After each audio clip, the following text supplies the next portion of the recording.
Então, nós agora vamos apresentar para vocês a palestra. Tá aqui. Por que Python é tão lento? Com Rudá Sumé Tente de Moura. Apresentando Rudá. Rudá trabalha no Instituto Nokia de Tecnologia e desenvolve o projeto Python para arquitetura Maimo, que é o Nokia 770. Participa ativamente do grupo Python Brasil e é um entusiasta de linguagem de programação. Rudá, com você. Obrigado, Rodrigo. Boa tarde a todos. Agradeço a presença de vocês aqui. Assim, é de muito agrado estar participando do PyCon. Ano passado eu não pude vir, mas esse ano pude vir e aproveitar bastante que cada um de vocês tem a falar e contribuir com as palestras aqui. Então essa é a minha palestra. Está todo mundo ouvindo bem? Tá ok? Beleza. Então o título da minha palestra é Por que Python é tão lento? Pode parecer meio controverso o título, mas tem um motivo para isso. O meu e-mail vocês têm disponível aí. Se quiserem trocar ideias e pegar a minha palestra também, tá todo mundo convidado a mandar uma mensagem para mim. É sempre de bom grado conversar com as pessoas. Então, por que Python é tão lento? O título da palestra não é para denegrir a imagem da linguagem Python, que a gente gosta tanto. O meu objetivo com a palestra não é esse. Essa palestra é sobre otimização e a linguagem Python. O único objetivo dela é este. Eu sei que as pessoas assim pensam a gente tem a paixão pela linguagem Python e tudo mais, mas a gente também tem que botar a mão à palmatória, porque o interpretador Python atual não é um primor de velocidade, não é a coisa mais rápida do mundo. Talvez a gente devesse até puxar um pouco a orelha do Guido nesse aspecto de que o interpretador, o CPython, não é o mais rápido possível. Mas isso talvez não seja o papel dele, seja o papel da gente, de outras pessoas que estão trabalhando com isso. Ao meu ver, devemos apostar todas as nossas fichas no PyPy, que é uma solução que eu vou apresentar mais à frente e que está sendo tida como a grande aposta para a linguagem Python, mas que eu também gosto de afirmar que é importante a gente deixar claro que atualmente o único cara bom mesmo para otimizar em Python e que funciona chama-se Psycho, que também vou falar mais à frente. Então, mas por que é tão lento? De onde surgiu esse meu título de palestra?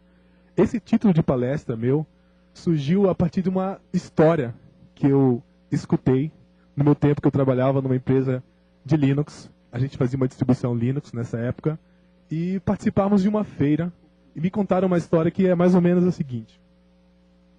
A empresa montou um cluster de máquinas, óbvio, de alta velocidade, alto desempenho, do que tinha mais moderno naquela época.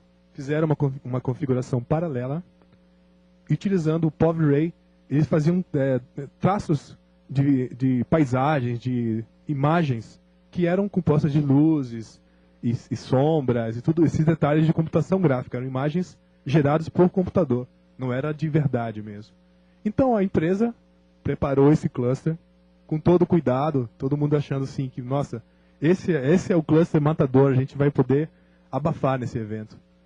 Pegaram, empacotaram, levaram até uma feira, que é um público voltado ao usuário doméstico, né? E deixou exposto, então aquele conjunto de máquinas lá bonito, renderizava toda aquela imagem, passando continuamente assim, aquelas imagens bonitas de computador.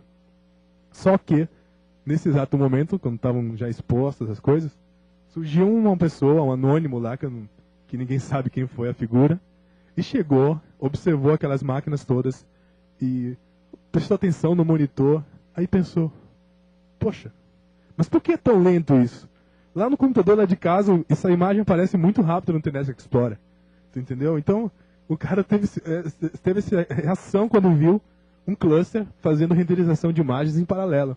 Que, por exemplo, nós que temos esse conhecimento da parte que envolve, né, a computação em si, o trabalho, o hardware, todo aquele tesão da coisa, né, a gente consegue admirar aquilo e perceber que aquilo é rápido, que aquilo é uma coisa extremamente rápida pra gente, que nós temos o conhecimento a fundo da coisa.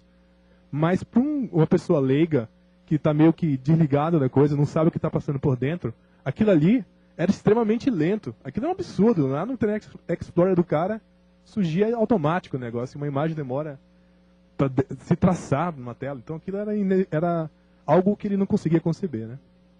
Então, eu acho que essa também tem um pouco a ver com a questão da otimização. Como a gente encara a otimização e como as pessoas que têm mais ou menos conhecimento têm o seu conceito e necessidade de otimização. Eu digo assim, que superestimar as tarefas computacionais é a típica atitude do leigo. E você superestimar é a atitude das pessoas arrogantes. Então, o cara que tem, isso aí vai precisar fazer um super algoritmo computacional usando o que é de mais moderno, de máquinas. Essa é uma atitude bastante comum das pessoas que têm muito conhecimento, mas que às vezes não está a verdade ali, em questão de otimização. E também quem tem pouco conhecimento acha que tudo é muito fácil e não é verdade. A minha posição é o seguinte, eu acho que a gente tem que ficar com o meio termo da coisa. As verdades nunca são as extremas das coisas, elas estão sempre no meio termo. Mas então, o Rudá está falando que a gente tem que ter meio termo, essa palestra é de otimização. Então, mas por que eu devo me preocupar com otimização então? E por que tu está aqui falando de otimização? Bom, eu digo o seguinte, que a gente tem que, quando está programador, nós programadores, temos que nos preocupar em otimização quando nos deparamos com situações que são limites da coisa. Quando a gente chega no limite, a gente tem que se preocupar em otimização. Nunca deve ser a otimização um fim da coisa, da tua programação, do teu ideal. É muito comum quando se começa a programar, ou então quando você é muito jovem, cheio de energia para essas coisas, você quer chegar lá e não, vou pegar esse meu programa e já vou pegar em todos os detalhes dele. Que esse ponto aqui já dá para otimizar e vou escrever já pensando em otimizar. Isso que a gente acaba descobrindo depois, acaba gerando um erro. Isso gera o seguinte erro. Gera o problema de que você vai escrever um código macarrônico, confuso e de pouca manutenção. Isso é o que mais acontece com as pessoas que primeiro se preocupam em otimização. Pensou, sempre mal começou a botar uma linha de código, vou pensar em otimizar, acaba esbarrando nisso. Claro, tem gente especial que consegue fazer mágica das coisas, então essas pessoas são iluminados, mas não é a grande maioria. Assim, eu ou nós aqui não temos talvez esse talento todo, então a gente tem que se preocupar sempre em escrever um código de melhor qualidade, que seja simples e de fácil leitura para que as pessoas possam trabalhar em conjunto com isso. Eu acredito que Python tem esse papel importante para a gente, que é de manter um código limpo, com uma sintaxe fácil de se ler e de entender. E esse é uma questão importante, ao meu ver. O que é mais importante do que você se preocupar em otimização. Porque sempre tem aquela questão. O custo do hardware hoje em dia é muito baixo. O custo do programador é muito alto. Então, a preocupação deve ser sempre em escrever código simples e rápido.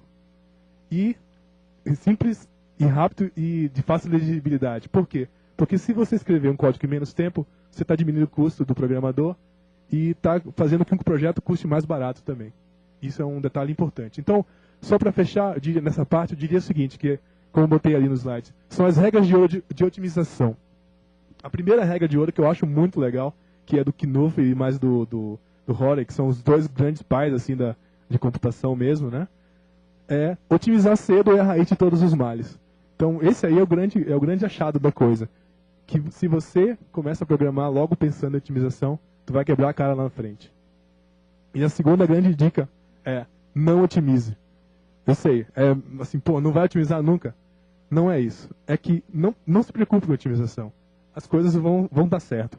Se tu esbarrar na frente com alguma coisa mais que exija velocidade ou processamento, aí sim tu vai te preocupar com a otimização. Eu já adiantei um pouquinho. Então chegou a grande pergunta. Então, mas por que otimizar? Bom, a gente, como eu já tinha comentado antes, a gente pode, como programador, chegar num ponto em que é o limite. Esbarrei no limite. Eu estou mantendo um site, um portal, ou coisa do tipo, e estou tendo muito acesso, e o meu servidor não está aguentando. O Apache não está conseguindo entregar todas as requisições que precisam. O Plone não está conseguindo dar ao usuário a resposta que ele espera. Então, isso é uma situação limite. E alguns de vocês também já devem ter esbarrado nessa situação de limite. Eu estou definindo nessa palestra assim, 2 limites que, ao meu ver, são os mais importantes. O primeiro limite da coisa é o limite de CPU mesmo e de tempo de resposta de processamento. Tu tem uma tarefa que vai exigir muito processamento, trituração de dados mesmo, só que isso aí tem que ser num tempo muito curto. Se tu está fazendo uma simulação de um ambiente, de uma estufa, de um clima, tu vai querer que a resposta seja rápida, exata, óbvio, né? Mas que consiga fazer isso em um tempo hábil. Não naquela coisa de demorar dias ou meses, ou seja impossível na prática de ser efetuado com computação. Isso é um aspecto importante de otimização, é o aspecto de CPU, uso de CPU, que é uma situação limite. Outro ponto que é muito importante, que a gente vai esbarrar como programadores também, é quando se necessita o uso intensivo de entrada e saída, que é bastante comum quando você tem aplicação web, por exemplo, que é extremamente de uso de entrada e saída, tanto com acesso em disco, como uso de rede e tudo mais. Então essa é a segunda situação que eu exponho como uma situação limite. Se tu tem, por exemplo, configurado um servidor de correio eletrônico com 1 milhão de caixas postais e não sei quantos acessos simultâneos, tu tem que ter uma preocupação extremamente grande com otimização. Aí sim, você tem que se preocupar em otimização. E é óbvio, também tem outros requisitos que te forçam a usar a otimização, que é a necessidade do cliente ou usuário. Então, o usuário pode não estar satisfeito com o tempo de demora do teu aplicativo, quanto ele inicia, ou como ele demora para obter o resultado do usuário. Então, isso é a necessidade do usuário mesmo. E eu diria também que também é muito importante, é o capricho do desenvolvedor. Todo mundo gosta de deixar o seu programa rápido, bem feito, polido. Então, o desenvolvedor em si também tem esse capricho. Tudo bem. Eu cheguei numa situação limite, eu tenho que otimizar. Mas como é que eu faço isso? Como é que eu vou otimizar? Eu diria que a coisa importante nesse ponto é que você não fique apenas com a tua impressão do teu programa, do teu código. O que tu achas do código. Eu acho que nesse ponto tem um gargalo. Eu acho que essa função está demorando muito porque ela é recursiva. Eu acho que eu devia escrever um módulo em C para isso. Não fica só com isso. O que te dá uma certeza matemática, estatística da coisa, é fazer perfilagem. Para quem não sabe, a perfilagem é uma técnica que permite analisar um programa que você apresenta e os dados que tu também expõe para ele, e ele te retorna ao final uma análise estatística de número de chamadas de funções, quantas vezes foi feita aquela função, quanto tempo demorou para aquela função retornar. Isso é um valor estatístico de grande valia para quem quer otimizar. Isso é a coisa mais importante para o programador. Não é a impressão que ele tem do código que é importante. Importante é ter a exatidão estatística da coisa. Eu tenho dados estatísticos que mostram que a função foo está custando 10 segundos, está demorando 10 segundos para gerar um resultado. Então eu vou atacar naquele ponto. Isso acontece bastante. Quem assim, já deve ter esbarrado na seguinte frase assim, de efeito que eu estou citando ali. 90% de tempo de execução de um programa se concentra em apenas 10% do código. É um princípio de localidade, na verdade, que também é muito aplicado quando se está usando o cache. O princípio do cache também é princípio de localidade. E isso acontece com o teu programa também. O teu programa fica 10% executando 10% do teu código tem 90% de execução do tempo. Então, use ferramentas de perfilagem. Isso é muito importante para você poder consertar, otimizar o teu programa de maneira eficiente. No Python, teremos assim, de perfilagem mesmo, é o profile.py, que é totalmente escrito em Python e permite você perfilar um programa em Python. O outro módulo que tem é o Hotshot. Esse é totalmente escrito em C e permite fazer a perfilagem de programas em Python.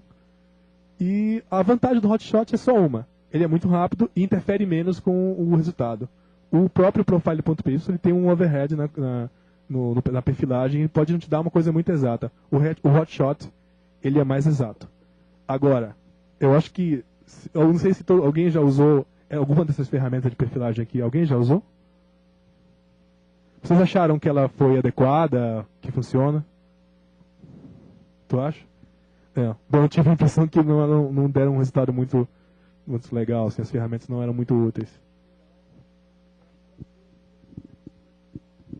Em geral, o legal é ver o número de execuções em comparação ao resto do programa. Por exemplo, essa função está sendo executada, sei lá, 1 milhão de vezes ou 10 vezes, entendeu? E o tempo proporcional ao programa, não tempo em segundos, assim.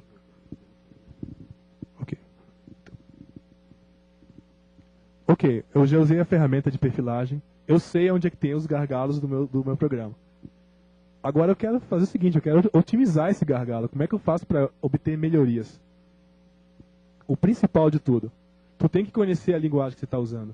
Detalhes de implementação, as nuances da linguagem, tu tem que saber. Isso é muito importante, porque ela vai te dar dicas de construções da linguagem, do dialetos da linguagem, que são eficientes, e outros dialetos da linguagem que são extremamente burros e lentos no Python, especificamente, né? Então, o que seria rápido em Python? Eu te diria o seguinte, que o que é rápido em Python são as estruturas de dados simples. Aquelas coisas mais primitivas do Python são rápidas. Tuplas e listas são rápidas. Tuplas principalmente pelo seu caráter imutável. Isso garante um pouco mais de velocidade. Dicionários também, que são uma estrutura de dados muito poderosas que a gente tem disponível em Python. Elas são extremamente rápidas quando tu vai fazer uma consulta. Achar um valor é em tempo constante no dicionário. E é extremamente útil o dicionário. Então usem dicionário porque é rápido. O set? O set é um novo tipo de dado que apresentou no Python 2.4. Né? O set também é extremamente rápido. 2.3 era filter, né? Como? Então, outro tipo de dado que também o Werneck aqui apresentou é o set, que está desde o 2.3 e veio para o 2.4 também, que é um tipo de dado que tem um comportamento meio que de lista, só que tem aquele caráter de ser... O elemento nunca é repetido, é sempre único, né? Então, o Werneck falou para mim que a implementação é em dicionário também. Aliás, já mudaram isso, né? Aliás, muita coisa do Python é tudo dicionário mesmo, né? É tudo dicionário. Então, só que, é claro, implementado em C, né? Não é o Python que é escrito em Python, nesse caso. Outro ponto que é muito legal para otimizar e que foi comentado ontem aqui com uma palestra relâmpago é o uso de List Comprehensions. Essa é uma ferramenta extremamente útil. O Oswaldo gosta muito dela também. Eu, particularmente, prefiro usar o map e filter, mas tudo bem. O List Comprehension é muito legal. Eles são muito rápidos. O rapaz aqui ontem mostrou isso, que você expandir para um loop de for e if é mais lento do que você usar o List Comprehension. Agora, como tudo em otimização, eu vejo do seguinte ponto. É rápido, é legal pra caramba. Você vai botar e vai ficar mais conciso o teu código de olhar e mais rápido. Só que tem um detalhe. Se tu começa a encher de detalhes, if, botar mais de um valor ali, de uma variável, aquilo vai ficar extremamente confuso. Então, pode até ficar mais rápido, mas o que adianta se é extremamente confuso e outra pessoa que for ler não vai ter a mesma resposta, vai ter que ficar parado lá pensando, puta, mas o que esse maluco quis fazer aqui, né? Então, o List Comprehension é uma mão na roda, mas também pode ser uma coisa que vai te atrapalhar muito. Até tem uma brincadeira que a gente não chama, às vezes chama List Comprehension de List Complication, né? Porque tem um aspecto assim de que fica difícil de ler. Essa encadeia uma dentro da outra, fica muito complicado de ler. Mas aqui, todo mundo, acredito eu, que já manipulou alguma vez uma expressão com List Comprehension e sabe muito bem que é legal, é divertido montar e que é rápido mesmo. Agora tem o Generators, né, Generator Expressions, que tem o mesmo comportamento, só que ele não retorna a lista direto. Você vai iterar naqueles valores lá, que também é rápido e evita de se consumir muita memória com o uso da lista, né?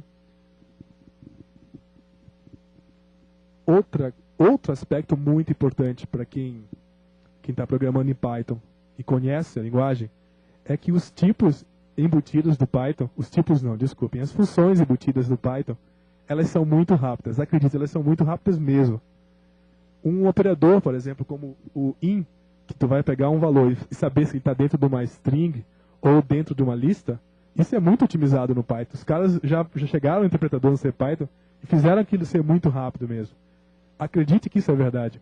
Antes de fazer essa palestra, eu tinha um perfil de que eu deveria pegar uns pequenos programecos assim, pequenos, e fazer otimizações com eles. Eu acabei me decepcionando com alguns pontos. Primeiro, eu tinha um caso que eu usava o operador in. Eu tinha um programa que usava o operador in para fazer um teste, se estava dentro de uma string ou não. E eu resolvi fazer o seguinte: vou fazer uma outra versão desse programa que utiliza o str da linguagem C. Vou fazer uma extensão para o Python usar o str da linguagem C. E isso aí deve se tornar muito mais rápido. Imagina, o operador in trata do lado de lista e string, então vai ser muito mais rápido. Eu cheguei, semana passada, vou botar. Fiz o bindzinho do str, compilei, fiz o teste. Ficou praticamente, deu até um pouco mais de tempo, não ficou mais rápido. Incrível, fiquei assim, mas como não ficou mais rápido? Não ficou. O operador in do Python foi muito rápido. Porque os caras têm a preocupação já de deixar isso rápido. Então, acreditem que os tipos embutidos, operadores embutidos como o in mesmo, ou então o len, sort, todas essas funções que estão disponíveis para ti, elas são muito rápidas, usem elas. Acreditem. E como estava comentando antes sobre o str, que foi uma função em C que eu utilizei, você pode fazer o mesmo com Python, que é a criação de módulos para Python escrito em C, que fazem uso de binds para a linguagem de Python para C. Isso é muito rápido mesmo. Outra pessoa, isso me faz lembrar o seguinte também. Ontem estavam falando de Plone e um dos comentários foi que a autenticação do Plone é feita em C, para ser eficiente e muito rápida. Então você imagina um projeto como o Plone, todo em Python, que facilita o desenvolvimento, com certeza. Tem um ponto que ele pode ser um gargalo. Então o que fazer nesse gargalo? Simples. Não tem outra maneira de deixar em Python aquilo mais rápido? Faz um bind em C, escreve aquele código em C e deixa disponível para o Python. Isso é muito fácil de fazer em Python. Então essa é uma técnica eficiente de otimizar código também em Python, escrevendo em C. Aí chega um ponto assim que às vezes eu converso com algumas pessoas sobre isso, é que os programadores em C, eles usam apenas os tipos muito primitivos de dados. Eles usam só vetores e listas encadeadas. A maioria dos programadores em C só esbarram com isso. Vetores, listas encadeadas e simplesmente encadeadas. Aí você pode pensar assim, mas Python é lento em relação a C. Aí, sim, algumas coisas como C sempre vai ser muito mais rápido. Por quê? Porque o C é um assembler praticamente, é um assembler comum de todos os computadores hoje em dia. Tem esse aspecto. Mas os programadores em C vão sempre usar estruturas de dados muito simples, muito comuns. Lista encadeada. Varre uma lista encadeada, você só pode fazer um atrás do outro e pegar um valor aleatório no índice ali, qualquer. Isso é muito caro em C. Já em Python, isso é diferente. Tu vai ter muito mais dados, estruturas de dados mais poderosas. Por exemplo, dicionário, como eu já citei antes, listas, que são efetivamente rápidas construídas, não. E isso nos dá a possibilidade de usar o dado certo, a estrutura de dados correta para aquele problema, com a certeza de que aquilo a gente vai poder usar o melhor algoritmo para representar aquele problema. O C te limita muito nesse aspecto. E se tu quiseres usar listas encadeadas, hash table em C, tu vai acabar usando a glib, por exemplo, que te provê esses tipos de construções. Aí tu já não tem mais o C puro, tu vai ter a glib. Então tu vai ter um custo associado a isso. Na minha opinião, isso é um fator que já diminui muito a distância de velocidade de Python e C. E mais à frente, depois que eu falar do Psycho, para mim isso acaba. Para mim eu acho que vale mais a pena o Python na grande maioria dos casos. Eu não estou dizendo que isso é uma verdade absoluta. Como eu comentei antes, a gente tem que escolher para otimizar sempre os algoritmos adequados para aquilo que a gente está trabalhando. Estrutura de dados certas e algoritmos adequados. Outra maneira de você ter um ganho de performance utilizando a parte de entrada e saída, se você quiser melhorar o desempenho de entrada e saída, eu diria de melhorar o fluxo, na verdade, porque na verdade na prática não vai ficar tão rápido assim. Mas o fluxo de dados que circula no teu programa, eles melhoram bastante se tu fazer o uso de threads. Agora, threads é uma questão muito polêmica, né? Eu sei que melhora, mas também é muito difícil de debugar. É uma panaceia tu debugar uma coisa com threads. Então pode ser uma mão na... Como eu tô falando sempre, pode ser uma mão na roda, mas também pode ser a tua forca da coisa. Uma outra técnica de otimização para esses casos que envolvam entrada e saída é fazer o uso de chamadas assíncronas. Então tem funções, tem bibliotecas, por exemplo, no momento eu me lembro agora de Dbus, que é uma biblioteca que permite fazer chamadas de comunicação entre processos no mesmo desktop. O Dbus está bastante comum agora em desktops. Ele provê uma biblioteca para o Python, um bind também, que permite fazer chamadas assíncronas. O que são chamadas assíncronas? São aquelas chamadas que você vai retornar na hora para ti. Tu vai fazer o pedido, a requisição, e já retorna já te retorna. Não é que vai retornar o valor na hora. Ele vai te dizer, ok, estou fazendo isso. Posteriormente, ele vai te entregar através de uma função que você registrar nela. Mas isso é muito rápido, porque te libera o teu programa na hora para fazer outras tarefas de computação ou de I/O. Chamadas assíncronas são mais interessantes que threads, porque elas são mais fáceis de debugar. Threads é muito difícil de debugar e tem aquele aspecto que todo mundo já sabe, já está careca de saber em Python, que threads em Python não é legal, não é a coisa mais rápida do mundo, não vai separar em CPU se você tiver mais de uma CPU cada thread. O acesso para valores globais ele é serializado, ninguém pode fazer isso de forma paralela. Então isso já envolve também uma perda de performance de threads. Então chamadas assíncronas são mais legais que threads, ao meu ver. E ontem também numa palestra sobre, acho que foi o Zope mesmo, do Shirua, que ele falou sobre a questão do cache, do cache, né? Que o cache é um mecanismo muito importante para tu conseguires uma otimização. Então, tu quer deixar teu programa mais rápido, em vez de ficar fazendo requisições, guarda as requisições. Guarda no teu programa alguns dados, ou faz uso de um cache mesmo, de uma estrutura de cache, para poder reaproveitar. Porque isso tu vai fazer economizar muito tempo, ainda mais se envolver coisas de rede, se envolver coisas de entrada e saída com disco e tudo mais. Uma outra questão importante, é que vocês também já devem saber muito bem disso, é que você tem que usar a biblioteca adequada para o teu problema. E, principalmente, acredite que aquela biblioteca vai funcionar e vai ser a mais otimizada para o teu problema. No caso, por exemplo, você vai desenvolver um jogo. Na maioria dos casos, da maioria das vezes, você vai fazer uso do Pygame, que é um bind para SDL. Você não vai querer ficar perdendo tempo escrevendo a sua própria biblioteca para jogos. São poucas as empresas que têm essa disponibilidade de tempo e de conhecimento mesmo para gerar uma biblioteca específica que seja tão boa para ela quanto uma que já exista, que tenha uma comunidade em torno, com pessoas envolvidas e pensando em otimizar essa biblioteca. Então eu diria para vocês, usem a biblioteca correta, usem Pygame para fazer jogos, usem PyNumeric ou NumPy ou o nome que eles estejam usando agora, que eles nunca se decidem qual é o nome desse negócio aí, que é para fazer cálculo numérico com Python. Isso é muito rápido, é extremamente rápido. As pessoas se preocuparam em deixar o caso comum rápido. Não faça do zero, use uma biblioteca. O mesmo eu digo para vocês sobre bibliotecas gráficas para áudio. Utilize o que já vem com Python, que elas são rápidas o suficiente. Tudo bem, já falei um monte do que é rápido. E o que é lento no Python? Quais são os dialetos no Python que estragam tudo? Eu diria, primeiramente, as estruturas de dados complexas. Elas são lentas.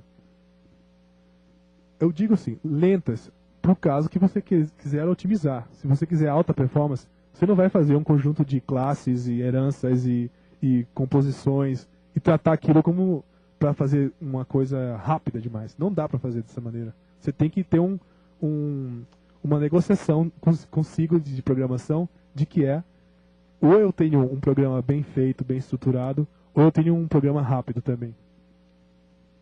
Mas esse próximo tópico aí é o que mata bastante o desempenho de Python. É o tratamento de exceção. que não interessa se for em Python, C++ ou outra linguagem, sempre custa muito para você tratar a exceção. E eu diria que o importante é você deixar o menor código possível dentro dessas cláusulas de exceção, que são aquelas cláusulas try e except. Então põe só o que precisa lá dentro mesmo. Tu vai pôr só o comando ou a função que sabe que isso vai dar problema. Não vai abrir um arquivo, escrever, manipular, fechar tudo dentro de uma cláusula try except, que isso aí vai ser muito lento. Pode passar. Diga. Na verdade, o tempo lento de exceção é o setup. Então, nunca coloque um try except dentro de um loop. Sempre tente colocar ele por fora do loop. Bom, eu já tinha comentado sobre extensões, eu vou passar rapidamente. Que são as extensões, são aqueles binds, que são as colas que você faz para uma biblioteca escrita em uma linguagem, geralmente na maioria dos casos C, porque é o mais rápido, com a ligação do Python. Então você tem com isso que a própria biblioteca padrão já contém diversos módulos que são escritos em C, que são usados em Python. Tem um serializador de objetos chamado Pickle, que é escrito em Python. Por quê? Porque as pessoas querem saber se está funcionando direito a lógica do programa. Está funcionando direito a lógica do Pickle? Quer implementar novas coisas? Pode mexer com o Pickle. Mas, se tu quer performance, tu não vai usar o módulo Pickle, tu vai usar o C Pickle, que é um bind para a linguagem C, do módulo escrito em C, para você usar em Python. O meio termo, para quem não quer escrever coisas em C diretamente, é usar um novo, recente até, chamado Pyrex, que é uma linguagem intermediária entre o Python e C. Inclusive, ele é muito parecido mais com Python e tem tipos de dados envolvidos. Então, para quem quer mexer com binds e deixar rápido sem C, usa o Pyrex. Essa é a grande mão da roda de tudo para otimização em Python. Esse cara é mágico mesmo. É o Psycho. O Psycho é um compilador em tempo de execução para a linguagem Python. Ele foi desenvolvido pelo Arrigo. Armandrigo. O nick dele é Arrigo. Chega lá no IRC, tu conversa com ele, é Arrigo, né? E assim, é uma mão da roda. O cara fez uma mágica ali. Ele fez um compilador em tempo de execução que é muito rápido. Tu consegues obter ganhos típicos de 4 vezes no teu aplicativo e varia assim, às vezes pode dar um pouco menos, 2 vezes ou até 100 vezes mais. O interessante do Psycho é que ele, além de gerar código nativo, ele gera código nativo de máquina. Ele vai pegar teu programa, interpretar aquele teu programa e gerar um código nativo, código tão rápido quanto o C. É que ele funciona através de especialização. Você tem um programa, ele compila o teu programa e tu tem um dado, o teu programa, uma função, recebe uma string. Ele vai fazer aquele caso para string. Mas se aqui a tua função, tu otimizou uma vez para string, receber e tratar como listas também, ele vai lá, especializa o código, pega, isso aqui agora está com uma lista. Então eu vou pegar essa construção e compilar como lista. O Psycho funciona dessa maneira. Com a execução, quanto mais vai executando, ele vai compilando as partes e vai se especializando nessa coisa. O legal é que ele é muito compatível com o Python padrão, muito mesmo. Você vai simplesmente usar um módulo chamado Psycho, como está exemplificado ali no slide. Tu vai lá, pega o teu programa, põe mais 2 cláusulas. Import Psycho, psycho.full. Pronto. Magicamente, teu programa vai estar, espero eu, mais rápido. E funciona tanto para Windows como Linux. Isso é uma vantagem interessante. Tu vai poder usar no Windows também. Acredito eu, não testei, não sei, mas é muito provável que também funcione no macOS, quem está usando com Intel agora, né? Então é bem provável que funcione também. Tudo bem, falei que é a maior maravilha do mundo Psycho, mas ele tem uma grande desvantagem, pelo menos no nosso caso aqui, meu, Rudá, do Oswaldo e do Barbieri, que trabalhamos com um dispositivo para Linux que utiliza um outro processador que não é um x86, que é um ARM.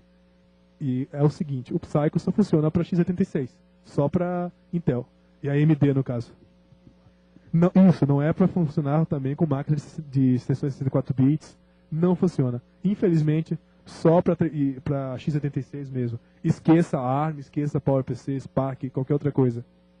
Não dá para funcionar. Infelizmente, a gente gostaria de usar, o Psycho como otimizador, mas não dá para fazer isso.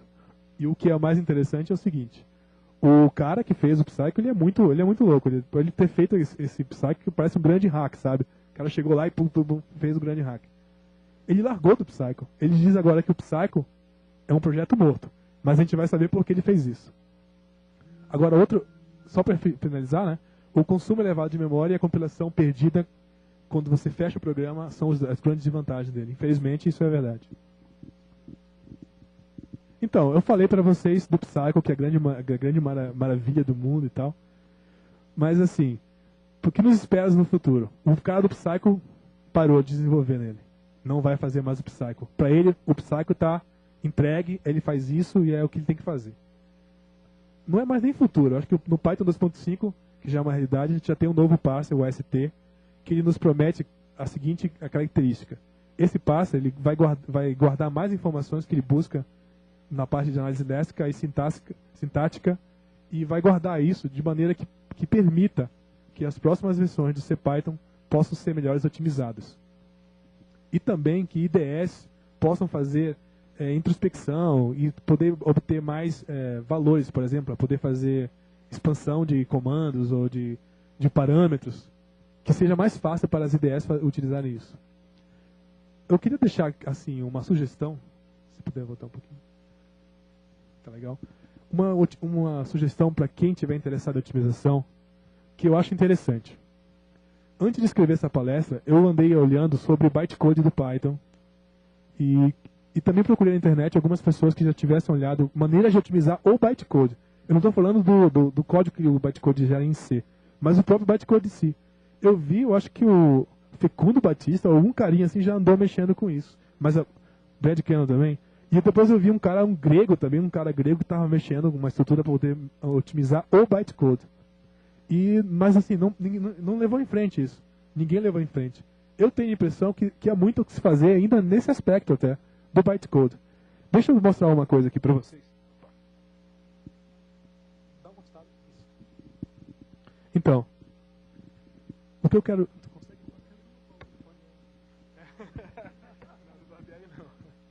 Então, eu queria só exemplificar para vocês, assim, muito rápido. Digamos que eu tenho uma construção bem estúpida do tipo...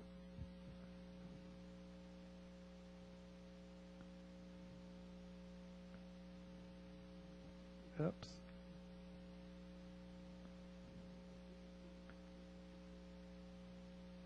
Bom, isso aqui é muito estúpido, né?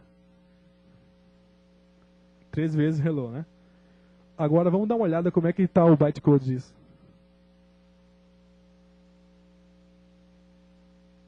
Bom, isso aqui é o bytecode. Bom, eu não vou chegar em detalhes, mas ele faz a interação de 3 vezes. Lê o loop, né? 0, 1, 2, aí depois vai e imprime o hello 3 vezes na tela. Esse aí é o bytecode do Python. Para quem não conhece, é assim que parecem as primitivas do Python. E a partir desse ponto é que o interpretador consegue fazer a execução realmente. Mas a minha sugestão para quem quer olhar seria procurar ver se dá para otimizar o bytecode. Se eu, por exemplo, desenrolar esse range aí, eu vou ter algo do tipo, eu vou ter isso aqui, ó.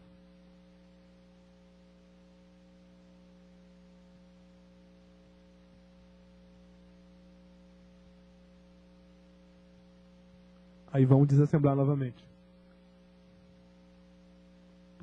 Bem menor. Isso aqui, por exemplo, anteriormente, esse código é maior do que o outro, ainda envolve também fazer uma interação e imprimir. Oi? Ah, não está aparecendo, né? Ah, tá aqui. Isso aí poderia ser feito, um compilador do bytecode, não um compilador, desculpa, um otimizador do bytecode podia fazer o que eu acabei fazendo na mão, que é desenrolar aquele loop e imprimir 3 vezes. Em vez de fazer um loop, ele podia ter executado diretamente o bytecode. Diga, Chirão.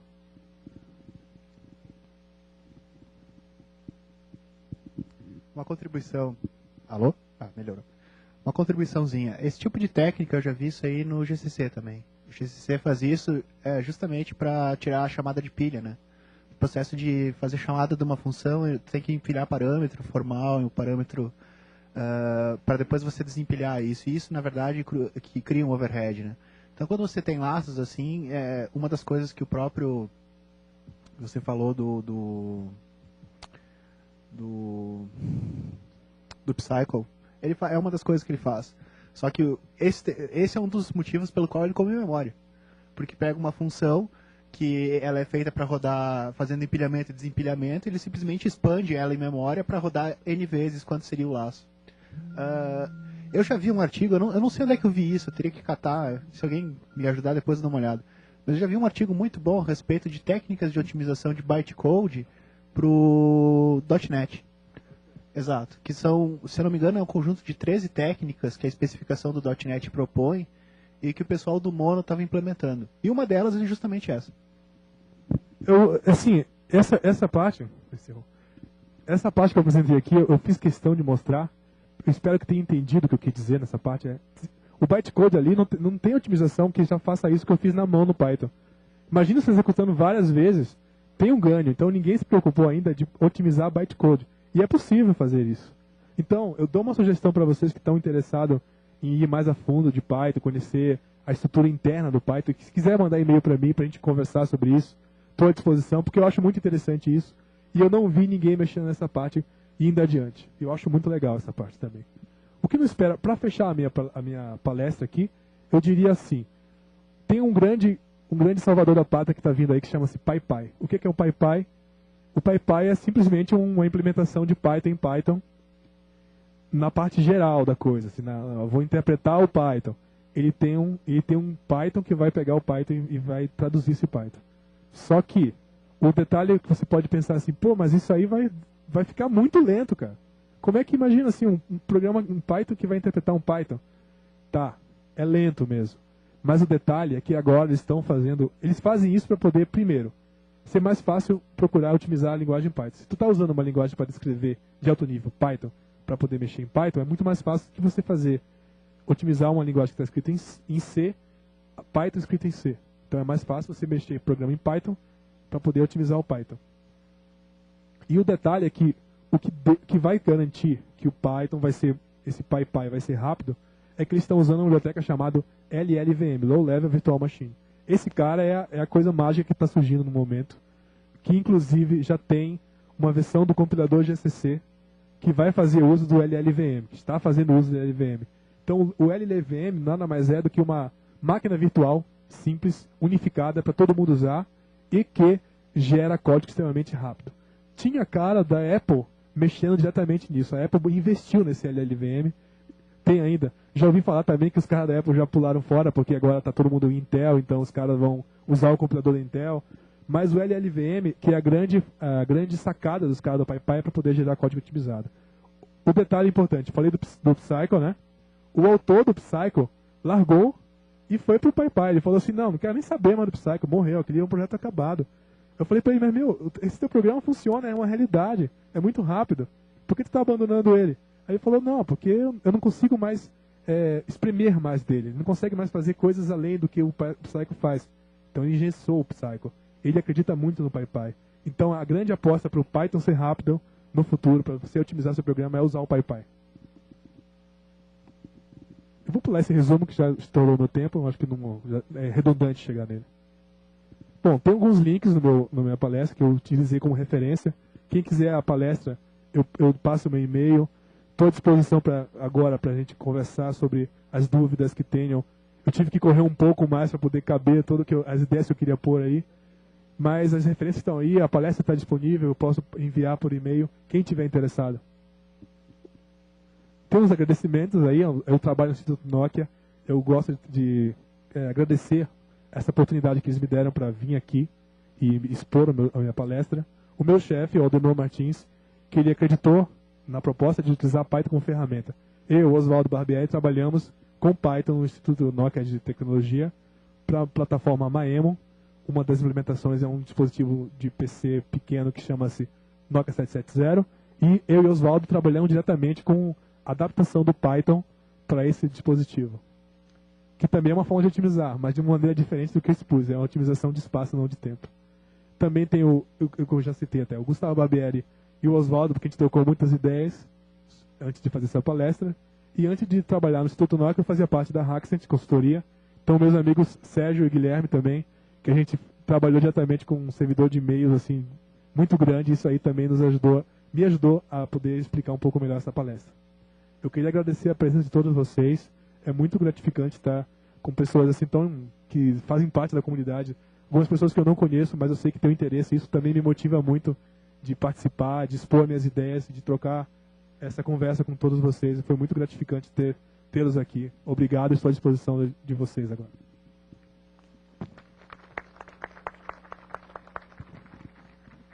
E aí, pessoal, perguntas?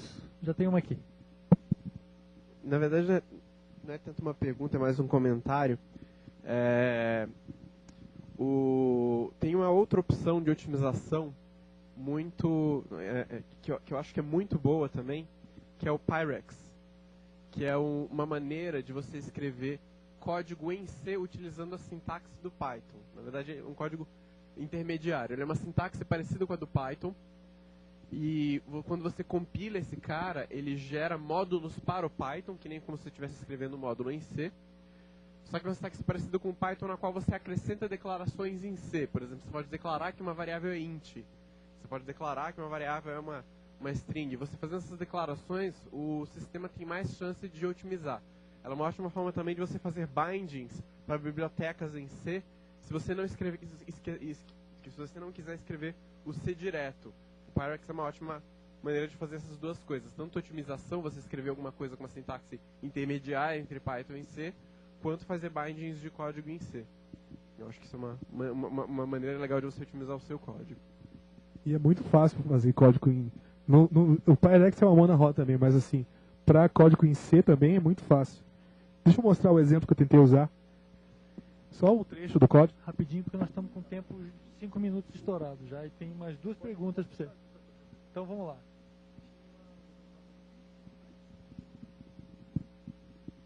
Isso aí foi o que eu tentei usar o str para poder mostrar que era muito mais rápido fazer em C do que usar o operador in, mas na verdade não foi. Mas isso aqui isso é bom para mostrar como é que você faz um bind rapidamente, assim, só uma função em C lá, o str, usando essa estrutura aí, e mais um arquivo chamado setup.py, que é um módulo mágico assim do Python, que ele já faz todo o processo de compilação, põe os includes do Gaceto, do GCC. É muito legal esse cara. Mais outra pergunta? Desculpe, eu não quero também interromper.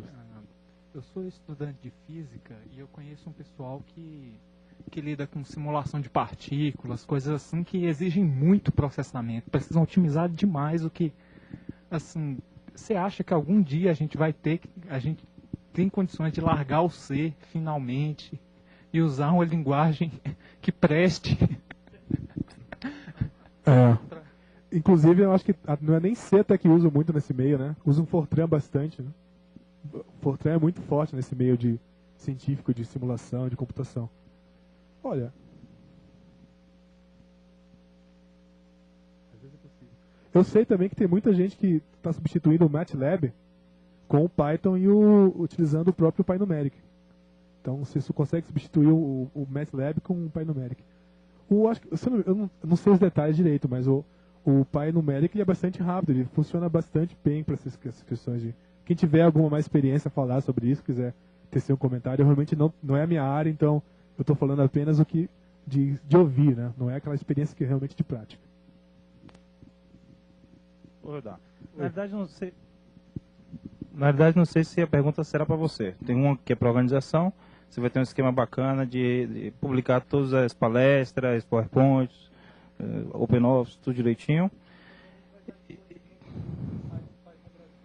E outro, provavelmente, eu não sei se você vai responder, mas o Psycho funcionaria junto com o Zope?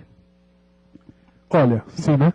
Inclusive um exemplo de otimização, de como é mais rápido, do próprio Psycho, é um dos componentes do Zope. Se eu não estou errado, é isso. É um dos componentes do Zope, de já template, alguma coisa assim, que o próprio Psycho utiliza como exemplo de, como fico muito rápido aqui usando Psycho.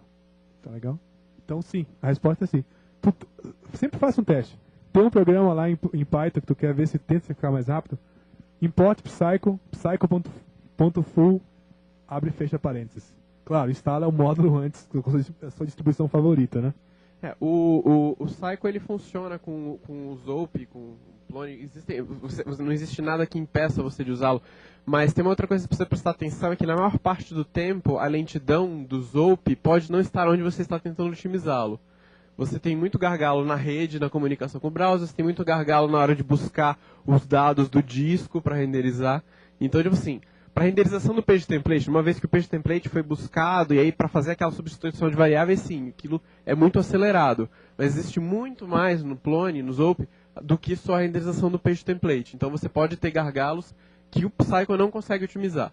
Porque, na verdade, são coisas extrínsecas ao Python, para usar uma palavra bonita aqui. E para complementar, eu diria assim, se tenta dar um import psycho.full em todo o Zope, provavelmente não funcione, porque tem boa parte do Zope que é feita em C. Então eu diria assim que naquele código escrito em C, por exemplo, parte do zpublish, parte access control, principalmente, parte de segurança, provavelmente não vai funcionar. Mas se você, por exemplo, fizesse lá um módulo interno que tivesse lá um algoritmo X que seria pesado, tu pode, com a biblioteca do Psycho, tu consegue linkar uma parte dela.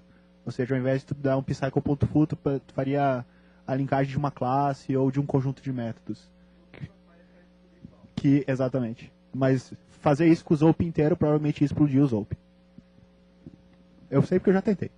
Um detalhe importante é que o full ele vai tentar compilar todo o teu código. Mas você pode controlar isso. Se você faz perfilagem no teu código, tu identifica o ponto que está comendo muito tempo de execução, tu pode dizer ao Psycho só otimiza aquela parte. E tu vai diminuir o consumo de memória. Então o Psycho é uma ferramenta muito boa mesmo. Vale a pena. Mais perguntas, por favor? Eu queria mais fazer um comentário do que uma pergunta, que é uma coisa que pouca gente Manda ver, se toca, porque é um problema que é raro esbarrar. Que aconteceu isso comigo quando eu estava quebrando um dogma que foi para usar Python para um sistema de automação industrial, controlando equipamento e tal. Que é o seguinte, o overhead de uma chamada de função em Python é uma coisa absurda. Porque ele tem que montar pilha, depois construir dicionário para fazer o namespace local, tem que conferir se está fazendo alguma atribuição na função, senão ele não cria um dicionário, cria outra coisa. É uma zona. Então, dependendo do que você for fazer, é bom você tomar cuidado com o número de funções, número de chamadas de função que você está fazendo. Teve uma discussão no IRC, acho que foi com o Léo, que alguém perguntou como é que seria para desmontar um arquivo e contar o número de palavras numa string grande. E eu sugeri usar count, ele sugeriu fazer um loop indo até o fim, e eu falei que o count, você jogando no dicionário e parando, depois funcionava melhor. E depois, quando eu fui fazer um teste, os dois tinham o mesmo desempenho, mesmo sendo um algoritmo exponencial e o outro linear. Entendeu? Por quê? Porque a chamada de função tinha um overhead imenso em Python. Mas aí reforça também muito o que eu quis expor também com a otimização. Tu tem sempre um compromisso. Tu vai deixar teu programa muito bonitinho, muito fácil de ler, pode deixar lento. Espremer, né? O último bit. Ou de repente você não faz nem... Você põe o teu programa todo uma chamada, não faz nem chamada de função. Né? Mas é para otimizar, vamos fazer qualquer coisa, né? Nesse caso meu de automação, o tempo da chamada de função era maior do que o equipamento estava esperando, cara. Eu não tinha como adequar a frequência dele por causa do tempo da chamada de função. Então eu tive que fazer a função em C, que trabalhava com os pulsos de controle só, e chamar a função em C em Python, cara. Galera, eu vou convidar vocês a levar essa discussão agora para a hora do café, que nós estamos 10 minutos atrasados. Então vamos tirar 10 minutos de pausa para o café, depois nós vamos ter 2 palestras de Obrigado, 30 pessoal. minutos, Muito obrigado mesmo. começando às 3h43.